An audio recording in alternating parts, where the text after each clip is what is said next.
Welcome to the deep dive. Get ready, because we're diving into something that's, well, really moving from just buzz to actual boardroom strategy super fast. It really is. And, there's this stat floating around. Oh, yeah, the one about trillions. It's pretty mind-blowing. Yep. Effective deployment of this tech, generative AI, could literally add trillions to the global economy annually, just from productivity gains. It's a huge number. Yeah. And it shows how much things have shifted. Not long ago, AI felt like, I don't know, something from a movie. Totally. But now, here we are in 2025, and generative AI is really at the forefront of how big companies are thinking about digital transformation. We're seeing a massive surge, aren't we? Like 71% of business leaders say they're using Gen AI regularly in at least one part of their business. Yeah, and that's up from 65% just last year, so it's climbing fast, which means, understanding how to actually use it strategically, how to scale it up. It's not optional anymore if you want to compete. Absolutely. It's becoming essential for driving value. And it's going to fundamentally change things, products, services, even jobs. So that's our mission for this deep dive, really, to give you a clear picture of how to implement and scale this. What are we actually going to cover? Well, we've got a lot packed in. We'll look at the current state of adoption, across different industries. See who's doing what. Exactly. And we'll get into practical strategies, scalable ones, with some great examples from companies like Pfizer, JP Chase, Walmart, Siemens, the big players. Right. And we'll tackle that key decision. Do you build your own AI or do you buy existing solutions? That whole build versus buy thing. Okay, yes. The classic question. And total cost of ownership too, right? What it really costs. Definitely. Plus, the people side, change management, upskilling your employees, super important. Can't forget the people. And how do businesses even know if it's working? Measuring success, the KPIs. We'll cover that. And finally, the potential roadblocks, the risks, and how to actually mitigate them. Okay, sounds like a comprehensive look. So maybe let's start at the beginning. What is enterprise generative AI? How's it different from the AI we've kind of known?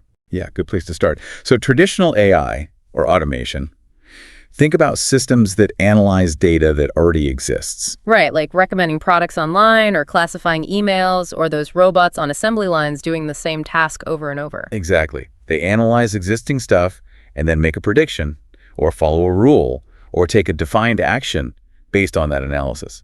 Analyze and act. Okay, analyze and act. So how is Gen AI different? Gen AI. Yeah, clues in the name, right? It creates new original content. Content like text emails, reports, articles, images, audio, even video, computer code. It learns the patterns from huge amounts of data and then uses those patterns to make something entirely new. So it's not just analyzing, it's actually creating things that didn't exist before, like learning the rules and then riffing on them. That's a great way to put it. It learns the underlying structure and then it can innovate within that structure, create novel outputs. Okay, got it. Creation is the key difference. So why now? Why is every enterprise suddenly so interested in this kind of AI? Well, a few things came together. That whole ChatGPT boom really opened everyone's eyes, didn't it? Definitely put it on the map. Showed people what was possible and that it was actually accessible. Right. It wasn't just theoretical anymore. People could play with it. And then behind the scenes, the technology matured. You mean the APIs and stuff? Exactly. The big cloud providers, Azure with OpenAI, AWS, Google, they made it much easier to plug these powerful models into existing business systems through APIs. Lowered the barrier to entry significantly. So easier to connect the dots. And the models themselves got better too. Oh, hugely better. The large language models, the LLMs, they're much more powerful now, more accurate, more versatile. They can handle really complex stuff, understand nuance. And make fewer weird mistakes, those hallucinations people talk about. Fewer, yes. There's still a thing to watch out for, but the quality and reliability are way up. So you've got the proven power, easier integration, better models. And that all points to potential economic value, right? Back to those trillions. Precisely. Companies see the potential for massive productivity gains, for innovation, for optimizing everything. It's becoming a strategic imperative, not just a nice to have. Okay, that makes sense. The why now is pretty clear. So let's move from theory to practice. What are companies actually doing? Let's look at some real-world examples. Maybe start with healthcare. Pfizer. Yeah, Pfizer's a great case study. They're using AI in a few really impactful ways. One big one is clinical trial data management. Which sounds time-consuming. Hugely. Traditionally, cleaning up that data could take like 30 days. With AI, they've cut that down to just 22 hours. Wow. From a month to less than a day. Exactly. Think about what that does for speeding up drug development. It's massive. That's incredible. A real impact on getting treatments out faster. Are they using it elsewhere too? They are. They built their own internal AI platform called Charlie. Charlie. Okay. Yeah, and Charlie helps with things like creating marketing content, but also, importantly, streamlining the legal review process for that content. So hitting multiple operational needs, not just the core science, but the supporting functions too. Exactly. It shows how you can use integrated AI solutions to find efficiencies across the board. Okay, fascinating. Let's switch to finance. JP Morgan Chase. They're known for being big on tech. They really are. And their AI adoption is very strategic. One cool example is Index GPT. Index GPT. Sounds like it builds stock indexes. Pretty much. It's an AI tool for thematic investing. Helps create investable indices for their advisory services. Shows how AI can drive innovation even in complex financial products. Using AI to actually design investment strategies, that's pretty advanced. What about internally? Internally, they've built something called the LLM Suite. It's basically an internal Gen AI assistant. For how many people? Get this, about 140,000 employees, helping them with writing reports, analyzing data, all sorts of tasks. 140,000 users. It's serious scale. Is it, paying off? Seems like it. They reported over $1.5 billion in business value from AI initiatives in 2023. Billion with a B. Yep. And they're projecting maybe up to $2 billion in upside. Plus, they have another system, KOIN, for contract intelligence. Automates contract reviews. Bet that saves a lot of lawyer time. They estimate it saves around 360,000 hours a year. Whoa. Okay, so the ROI is definitely there for JPMC. Billions in value, hundreds of thousands of hours saved. Let's jump to retail. Walmart. Walmart's focus has been heavily on the customer experience. Their AI-powered search is a great example. Better search results. Exactly. And what's interesting is their approach. They use Microsoft Azure OpenAI, but they also combine it with their own custom models built specifically for retail. That hybrid approach again. So they get personalized results for shoppers. Right, which helps people find things faster, improve satisfaction, probably boost sales too. And they measure it by tracking things like reduced customer contact time. They've cut down millions of customer contacts since 2020, partly thanks to AI. Tangible results. Are they using it internally too? Yep, they rolled out a tool called My Assistant for about 50,000 corporate employees, automating routine tasks, boosting productivity there as well. So customer-facing and internal efficiency. Makes sense. And get this, one exec reportedly said Gen AI is 100 times more productive at updating product pages than people doing it manually. 100 times. Seriously, That's transformative for basic tasks. Okay. The one more sector, manufacturing. Siemens. Siemens is really pushing AI in the industrial space. A big focus is operational efficiency and reliability. Things breaking down is expensive in manufacturing. Exactly. So they've enhanced their Sensei predictive maintenance tool with AI. It allows maintenance teams to interact with complex systems using more natural language. Like talking to the machine. Kinda. Makes diagnostics faster, easier, reduces that costly downtime. Smart. Easier interaction means quicker fixes. They've also partnered with Microsoft on something called the Industrial Copilot. A copilot for the factory floor. Basically, yeah. An AI assistant designed specifically for manufacturing operations. Helps optimize processes, gives real-time decision support. It shows that trend towards industry-specific AI. Like having an AI expert looking over your shoulder. Precisely. While they haven't published dollar figures quite like JPMC, the focus on productivity and reduced maintenance is clear. They anticipate huge savings across the industry, potentially hundreds of billions. They're also using AI for product design, driving innovation there too.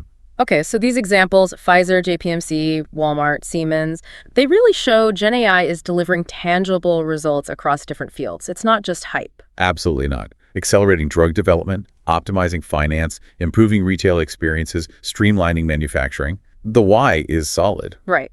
So let's get into the how. If you're a leader listening, how do you actually adopt this practically? Where do you start? Okay, the how. Based on what we're seeing, it starts with identifying those high ROI use cases. Where can Gen AI make the biggest difference, fastest? Don't boil the ocean, basically. Focus. What kind of areas are we talking about? Customer operations is a big one. Think AI-powered search, like Walmart, or intelligent chatbots for customer service. Big potential for efficiency and better experience there. Okay, customer-facing stuff. What else? Internal knowledge management and documentation, making information easier to find, streamlining processes. Think about Pfizer saving researchers thousands of hours, or JPMC saving all that time on contracts. Yeah, those internal wins can be huge. So find a well-defined problem with clear value. Exactly. Start there for early success. Yeah. It builds momentum. Okay, so you've picked your high-value target. Then comes that big question. Build versus buy. Right. Do you develop your own models or use what's out there from the cloud providers? What's the consensus? Well, the research and what we see companies doing strongly points towards a hybrid approach being the most practical and scalable for most. Mixing and matching. Yeah.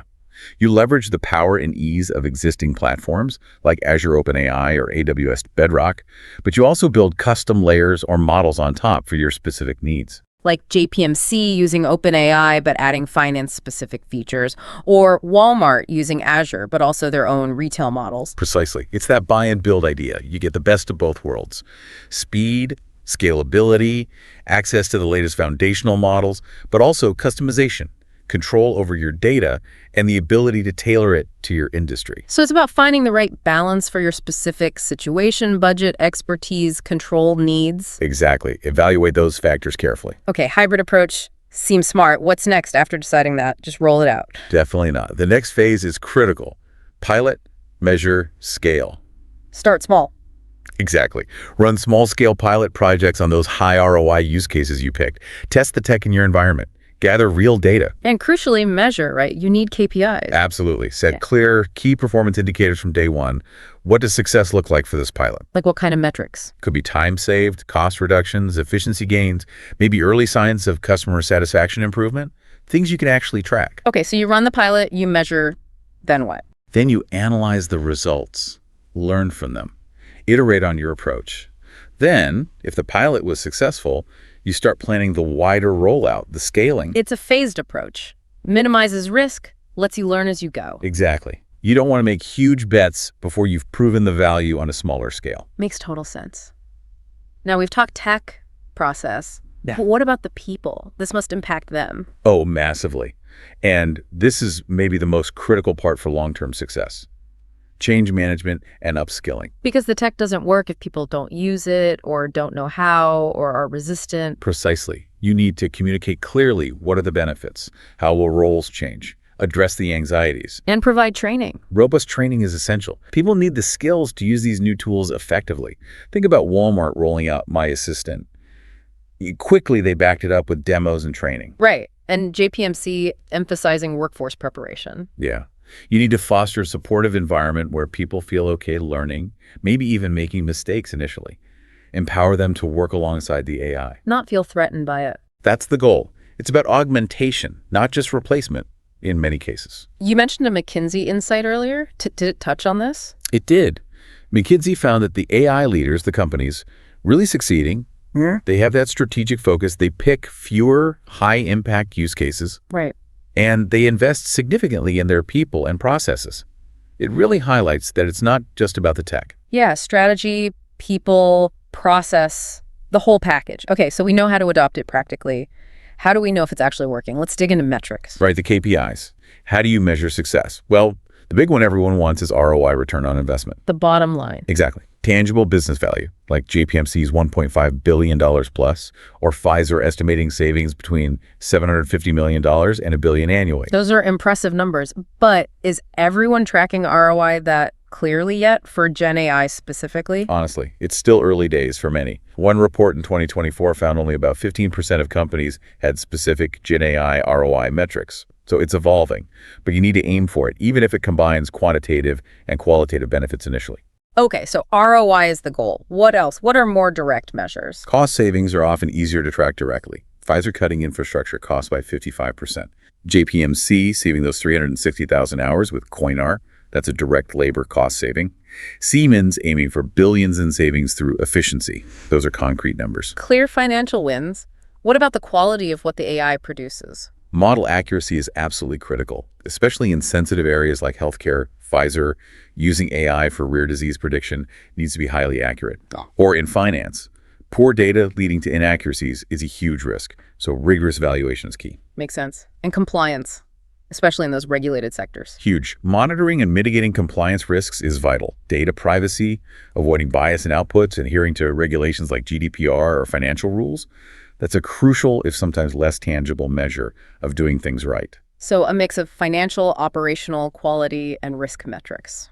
Got it. Now, it's not all smooth sailing. What are the big pitfalls companies need to watch out for? Yeah, definitely some traps to avoid. The most famous one is probably hallucinations, where the AI just makes stuff up confidently. Exactly. Like, it sounds plausible, but it's completely wrong or nonsensical. That can lead to bad decisions, obviously, and it really erodes trust in the system. Yeah, you can see how that would be a problem. What else? Privacy is a massive concern. Handling sensitive customer or company data requires really robust security and strict compliance with privacy laws. A breach here could be devastating. Right. Data security is paramount. Then there's the overhype. Sometimes the excitement outruns the reality. Implementing it without a clear business case, just because it's the hot new thing. Precisely. Gartner actually warned that maybe 30% of Gen AI projects could get abandoned after the proof of concept stage because they don't deliver clear value. You need that solid business case. Avoid the shiny object syndrome. Good advice. Any other major pitfalls? The lack of internal talent is a big one for many organizations. Finding people with the right skills in AI development, deployment, ethics. It's a competitive market, and that shortage can really hinder progress. Okay, so hallucinations, privacy, hype, talent gaps, those are serious hurdles. So flipping it around, what are the companies that are succeeding doing right? What are the lessons learned? Looking at the leaders, a few things stand out. First, strong data governance. Comes back to data again. Always. Pfizer, JPMC, Walmart, they emphasize managing their data well, ensuring quality. Because garbage in, garbage out, right? Especially with AI. Makes sense. What else? Focusing on those quick wins and high ROI use cases early on. Like Pfizer targeting drug discovery speed or JPMC automating contract reviews. Get those demonstrable benefits first to build support and justify more investment. Show the value quickly. Exactly. Also investing in internal AI literacy and change management. Taking the human element seriously. Like JPMC prepping the workforce or Walmart's training for my assistant. Upskilling is key. Don't forget the people. What about the tech approach? That hybrid build versus buy strategy seems common among successful adopters. Using platforms but customizing them. It gives flexibility and control. The best of both worlds again. And finally, establishing clear metrics from the start and continuously measuring impact. You need to track performance, optimize, and demonstrate the value consistently. Okay, so strong data governance, focus on high ROI wins, invest in people and change management, use a hybrid tech approach, and measure everything. Sounds like a solid playbook. It seems to be what's working for the leaders. All right, let's look ahead. Where is this all going? What's the future of enterprise Gen AI look like? Things are evolving fast. One major trend is towards more agentic AI. Agentic, meaning? Meaning AI systems that can act more autonomously, take actions, make decisions within certain parameters, handle complex multi-step tasks with less direct human input. Deloitte thinks maybe half of enterprises will be using AI agents by 2027 or so. Wow, so AI doing more complex work on its own, that could really change workflows. Absolutely. Another trend is towards these custom copilots we touched on. Like the Siemens Industrial Copilot or Walmart's Wally? Exactly. Highly specialized AI assistants tailored for specific roles or industries, not just general-purpose AI, but deeply integrated tools designed for, say, a manufacturing engineer or a retail merchant. Much more targeted productivity boosts. So AI becoming more specialized and embedded in jobs. Right. And underpinning all this, while maybe not explicitly called AI mesh networks yet, is that hybrid strategy leading to interconnected capabilities. Companies using various models and services, maybe OpenAI for text, another model for images, a custom one for proprietary data, all working together. Leveraging the best tool for each job within a broader AI ecosystem. Exactly. More flexibility, more power by combining strengths. It definitely sounds like AI is becoming a more intelligent, integrated part of the enterprise fabric. Yeah. So for that CIO or business leader listening right now, what are the top 3 things they should really focus on, say, this quarter? Okay, actionable takeaways for right now. First, identify and prioritize just 1 or 2 high-impact, well-defined Gen AI use cases. Focus up as focus. Yes. Don't try to do everything. Pick specific problems where Gen AI can offer clear ROI, like customer service or knowledge management. Remember, the leaders prioritize fewer high-impact projects. Okay, number 1, prioritize 1 to 2 high-impact use cases. What's number 2? Second, assess your organization's data governance and AI talent readiness. Seriously, look at your data. Is it accessible? Is it high quality? Poor data kills AI projects. And the talent side. And honestly, assess your internal skills. Where are the gaps? Start planning for upskilling or hiring now. You need the right data foundation and the right people. Got it. Number 2, assess data and talent readiness. And the third action. Third, initiate a small-scale, measurable pilot project. Take one of those prioritized use cases and launch a focused pilot. Define your KPIs clearly. And decide on the build versus buy approach for that pilot. Exactly. Use it as a chance to experiment. Will you use APIs, open source, a mix? Get that hands-on learning. This helps avoid that trap of projects failing due to lack of value. Prove it small first. Okay, so prioritize use cases, assess data talent, launch a measurable pilot with a clear tech strategy. Very concrete. If listeners want to explore more, any resources you'd recommend? Definitely. For hands-on trying, check out the APIs. OpenAI via Azure, Google's Vertex AI, they often have free credits to start. Hugging Face is amazing for open source models. Together AI is another platform worth looking at for efficient model use. Always check their current pricing, though. Good starting points for experimenting. What about deeper reading, reports? Yeah, for strategy, look at the report underpinning our chat, Enterprise Adoption of Generative AI in 2025. McKinsey's annual State of AI reports are always insightful. Deloitte has great reports on Gen AI and the enterprise. BCG often focuses on value realization. Gartner has ongoing research. And check out case studies from AWS and Microsoft on companies like Pfizer, Walmart, Siemens, real-world lessons there. Fantastic list. Loads for people to dig into. Well, this has been incredibly informative. Let's try and quickly recap the main takeaways. Sure. I think the big picture is that a hybrid tech approach seems most practical. We're seeing real strategic deployment across major industries: healthcare, finance, retail, manufacturing, driving productivity and new value. Success is being measured by KPIs like time saved, cost cuts, productivity gains. But clear ROI metrics are still developing for some. Right. And that build versus buy often favors a hybrid model for cost and control. Crucially, change management and upskilling the workforce are non-negotiable for success. And finally, got to be mindful of the risks: cybersecurity, accuracy, IP bias, and projects just fizzling out without delivering value. Exactly. Need to manage those proactively. Excellent summary. So now over to you, our listeners. Are you starting your Gen AI journey? What challenges are you seeing? What opportunities excite you? We'd genuinely love to hear about your experiences. Please do share. And make sure you join us next week. We're shifting gears to talk about the Gen AI advantage for small businesses. How can smaller companies leverage these powerful tools, even on a tighter budget? It's going to be a really practical discussion. You won't want to miss it. For now, thank you so much for joining us on this deep dive into enterprise generative AI. We hope it's given you valuable insights to move forward. Until next time.